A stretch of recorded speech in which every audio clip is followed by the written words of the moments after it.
સમાચાર ગીર સોમનાથથી ગીર જંગલ વિસ્તારમાં ભારે વરસાદથી હિરણ નદીનું જળસ્તર વધ્યું છે।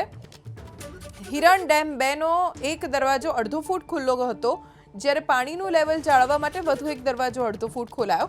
આમ કુલ 2 દરવાજા અડધો ફૂટ હાલ ખુલ્લા હોવાથી નીચાણવાળા વિસ્તારમાં ગામોને એલર્ટ રહેવા માટે સૂચના આપવામાં આવી છે। સિંચાઈ વિભાગ દ્વારા કહેવાયું છે કે નદી કાંઠાના જે ગ્રામ્ય વિસ્તારો છે ત્યાં લોકો સતર્ક રહે। હિરણ ડેમ 2 નો એક દરવાજો અડધો ફૂટ ખોલાયો।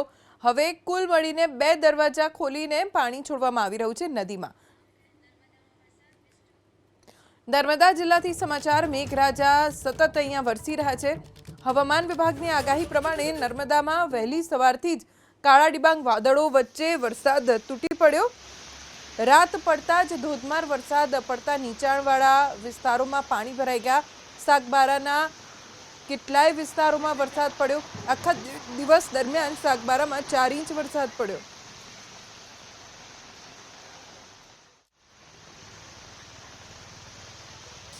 બપોર બાદ નર્મદાના રાજપીપળા શહેરમાં 2 ઇંચ જેટલો વરસાદ પડ્યો। ભાદરવા મહિનામાં પડતી ગરમીમાં મેઘરાજાના આગમનથી ઠંડક પ્રસરી ગઈ, પણ સતત વરસાદ વરસવાના કારણે જનજીવન પ્રભાવિત થયું। રાજપીપળા શહેર સહિત તમામ તાલુકામાં ધોધમાર વરસાદ છે।